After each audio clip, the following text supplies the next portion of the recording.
Assalamualaikum warahmatullahi wabarakatuh. Perkenalkan, nama saya Naila Gasya Rinaldi dengan NIM 2414010006. Di sini saya akan menjelaskan materi tafsir Tarbawi Quran Surah Al-Jumu'ah ayat 9 sampai 11.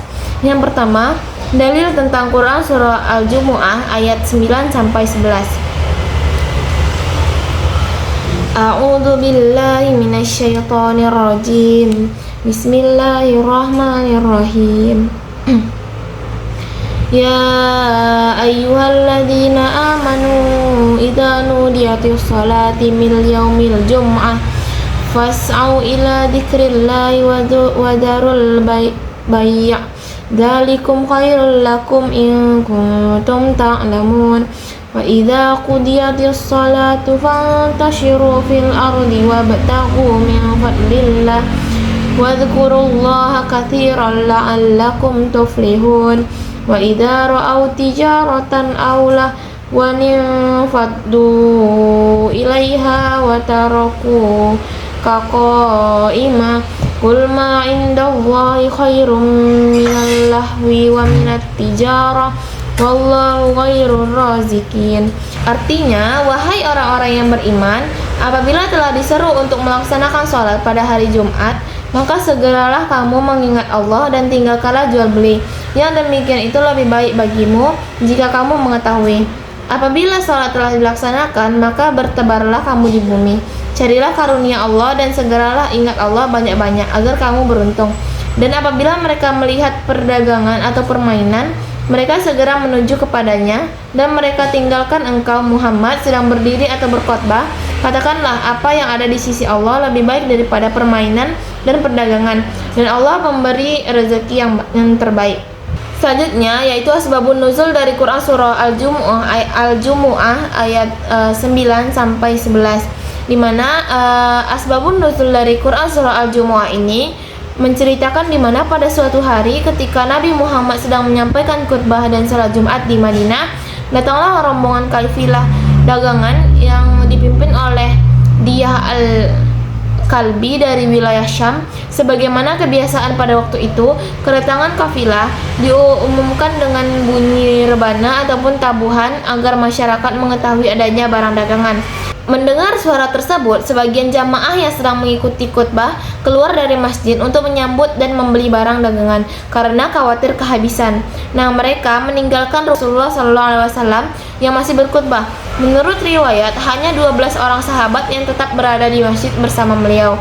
Peristiwa inilah yang menjadi sebab turunnya Quran surah Al-Jumu'ah ayat 11 yang menegur orang-orang yang meninggalkan khutbah Jumat demi perdagangan ataupun hiburan.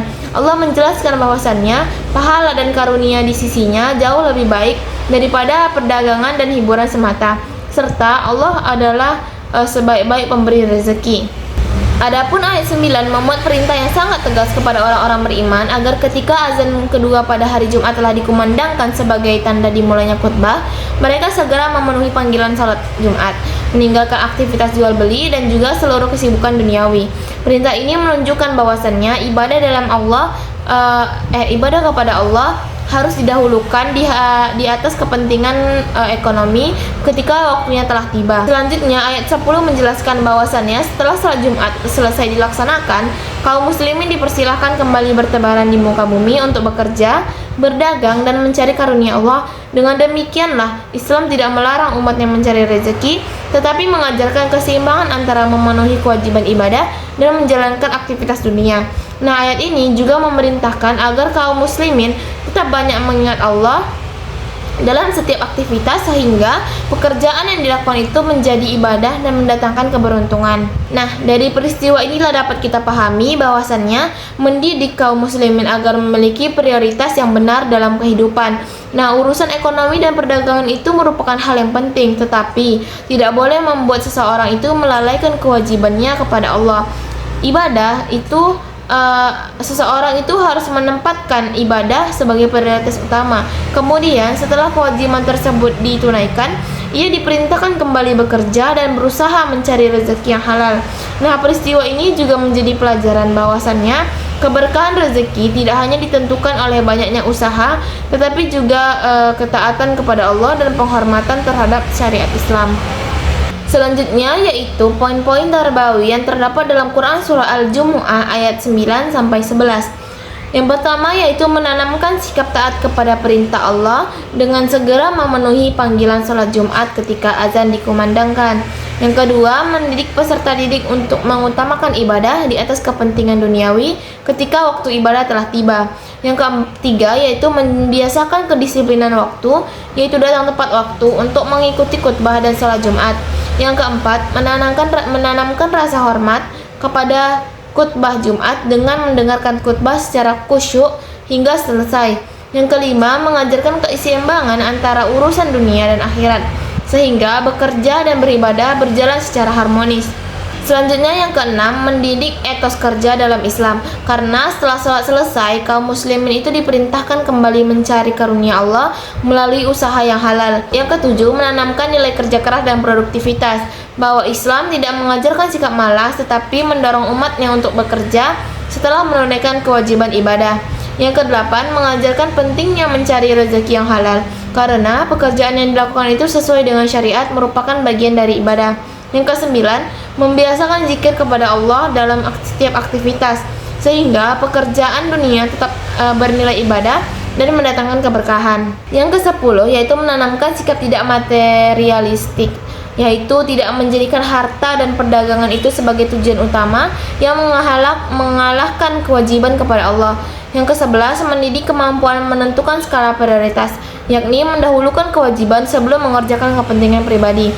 Menanamkan kesabaran dalam menunda kepentingan dunia, karena rezeki yang diberkahi dan diperoleh setelah menunaikan perintah Allah. Lalu yang ke-13, membentukkan karakter tanggung jawab sebagai seorang muslim, baik terhadap Allah maupun terhadap aktivitas kehidupan sehari-hari. Yang selanjutnya yaitu mengajarkan bahwasannya keberkahan rezeki berasal dari Allah, sehingga kesuksesan tidak hanya ditentukan oleh usaha tetapi juga oleh ketaatan kepadanya. Yang terakhir yaitu menanamkan keyakinan bahwasannya pahala dan karunia Allah lebih baik daripada kesenangan dunia yang sementara, sehingga peserta didik memiliki prioritas hidup yang seimbangan antara dunia dan akhirat. Jadi dapat disimpulkan bahwasannya Quran surah Al-Jumu'ah ayat 9 sampai 11 ini mengajarkan bahwasannya pendidikan Islam itu tidak hanya membentuk pribadi yang rajin beribadah, tetapi juga pribadi yang disiplin, bertanggung jawab, produktif, dan juga mampu menyeimbangkan kehidupan dunia dengan akhirat. Seorang muslim dididik untuk mengutamakan ketaatan kepada Allah, kemudian bekerja dengan sungguh-sungguh, serta senantiasa mengingat Allah dalam setiap aktivitasnya. Mungkin cukup sekian penyampaian dari saya, kurang lebihnya mohon maaf. Wabillahi taufiq wal hidayah. Wassalamualaikum warahmatullahi wabarakatuh.